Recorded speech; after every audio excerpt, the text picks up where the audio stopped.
कांटों की राह चले हैं, तभी आज एक विधायकी का सफर तय हो पाया है। इस सफर में बहुत उतार चढ़ाव देखने को मिला। कई बार तो ऐसा लगा कि शायद कहीं मानसिक रूप से विखंडित ना हो जाएं, शारीरिक रूप से, मानसिक रूप से कहीं टूट ना जाएं। ऐसी परिस्थितियां भी आई, लेकिन नियति ने, विधाता ने मानसिक रूप से, शारीरिक रूप से काफी मजबूत बनाया है। इसके लिए आभार उस अदृश्य शक्ति का जिसने बनाया है। मानसिक रूप से तो खासकर बहुत ताकत दी है मुझे, नहीं तो आज दूसरा अगर शख्स होता तो पता नहीं मेंटली डिस्टर्ब से छोड़ देता। बाल उड़ने से लेकर चश्मा चढ़ने से लेकर पता नहीं क्या क्या कहानी घट जाती। इतना हमने मानसिक प्रताड़ना को सहा है, और अभी भी कंटिन्यू छोटी छोटी बातों को देख सकते हैं आप, जिस प्रकार से उन मुद्दों को हाईलाइट किया जाता है। हमारे साथ जो भी चीजें रिलेट हो जाती है उनको इस प्रकार से रिप्रेजेंट किया जाता है जैसे हम विधायक नहीं कोई अपराधी बन गए हैं, हम लोग कोई कातिल बन गए हैं। तो उन चीजों को बहुत बारीकी से टेकल करते हैं, उन चीजों को अपने ऊपर प्रेशर बनाने के लिए हावी नहीं होने देते हैं, बल्कि हम किसी भी प्रेशर में अपने आप को स्ट्रॉन्ग बना के सामने लाते हैं। जहाँ धनबाद वाले नेता की जो जेमे में शामिल हो गए गांधी सीट से, वो उनसे थोड़ा सा रहा अपनत्व, उनसे अपनत्व इसलिए रहा कि यही घर है, इसीलिए हमने कभी उनके बारे में कभी नहीं कहा, चूंकि उन्होंने लाख हमारी बुराइयां की, कभी कभी पीठ पीछे हमारी बदनामी भी की, लेकिन हमने जब भी उनका नाम आया तो हम याद करते हैं कि सुबह उठते थे, यही हमारा पीला गमछा, उसी को लपेटते थे।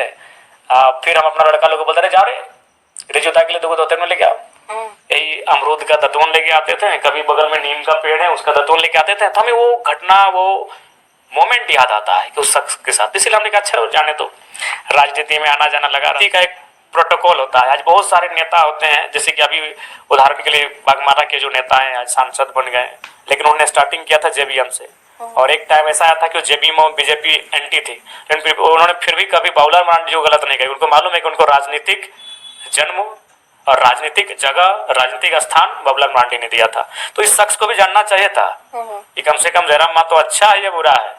राजनीतिक कद और मेरा जो डायरेक्ट सीएम से मिले वो जयराम महतो की देन है, तो उससे पहले उनको प्रखंड के नेता नहीं पूछते थे। तो इसलिए उनको मर्यादा का ख्याल रखना चाहिए था। वो हमारे पार्टी के खिलाफ हो जाते हैं, लेकिन कम से कम उनको इस बात का ख्याल रखना चाहिए था कि जयराम जिस असेंबली से लड़ा है उससे हम दूर रहेंगे। अब रहते हैं, आप पूरे झारखंड में प्रचार करते हैं, तो इसलिए जो उन्होंने कृत्य किया है उसके लिए अब हम लोग बातचीत करना भी पसंद नहीं करेंगे।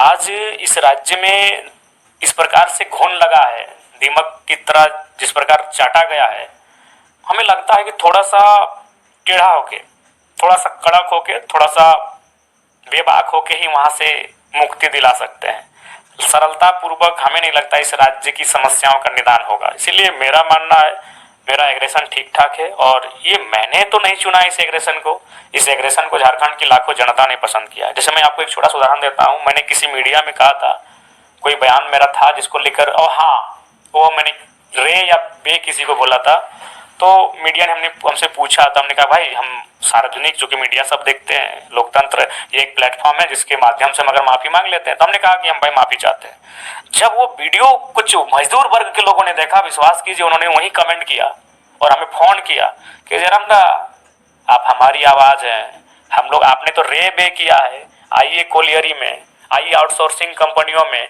आइए सरकारी दफ्तरों में, वहाँ छोटे पदाधिकारी को या फिर कर्मचारी को या फिर जो वर्कर हैं, मजदूर हैं, उनको भद्दी भद्दी गालियां उनकी माँ बहन के नाम पे पड़ती है। तो आप तो हमारी आवाज है, आपने तो रे बे किया है। अरे आपको सुनते हैं तो हमको लगता है कि हमें जो गालियां पड़ती है ना उसका कोई काउंटर कर रहा है।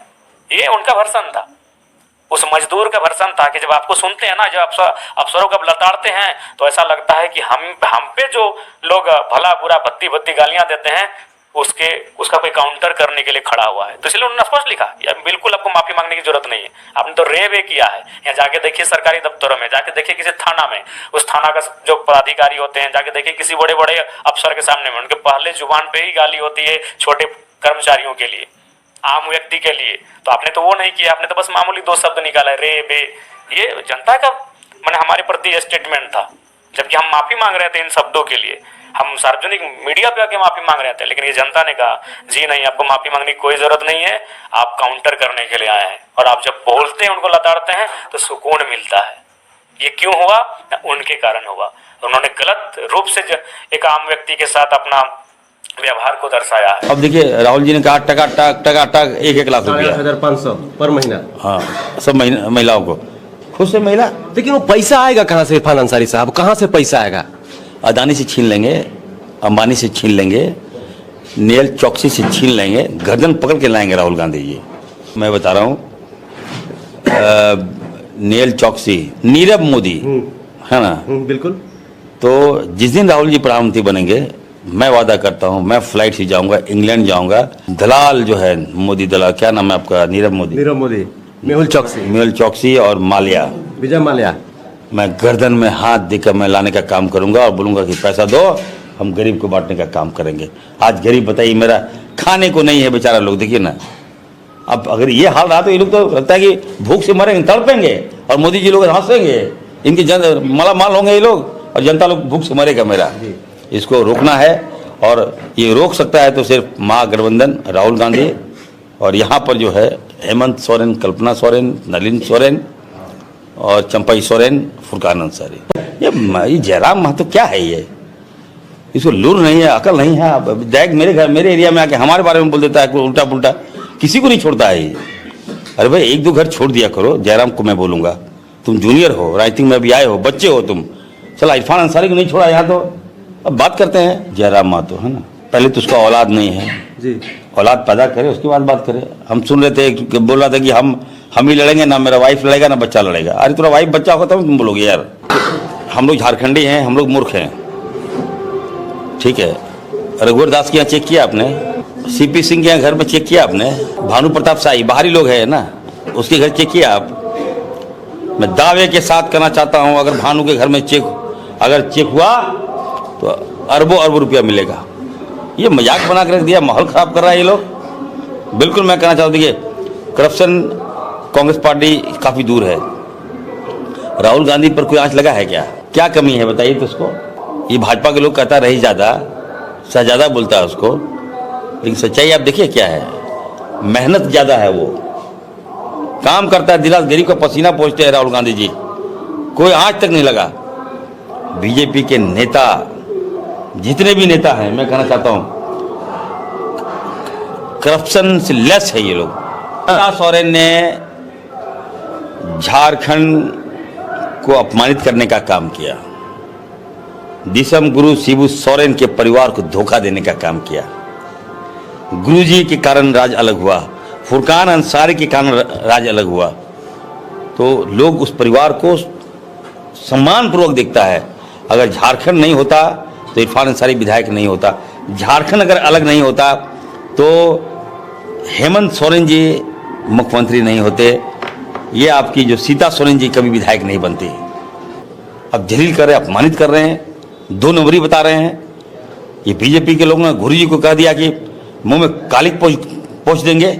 बताइए, इतना अपमानित करने वाले परिवार के साथ अगर भाजपा के साथ मिल जाएगा तो आपने क्या सोचा कि जनता में क्या दिमाग नहीं है क्या? जनता क्या, हम लोग गरीब हो सकते हैं लेकिन हमारा अपना सम्मान है, हमारा अपना, हम लोग सम्मान से अपना जीते हैं, हमारा अपना मॉरल है।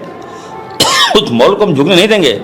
और मैं जहां जा रहा हूं, सुनिए, सीता सोरेन जो अपने परिवार की नहीं हुए तो हमारे लोगों का क्या हो सकती है? वो कभी नहीं हो सकती, कतई नहीं हो सकती है।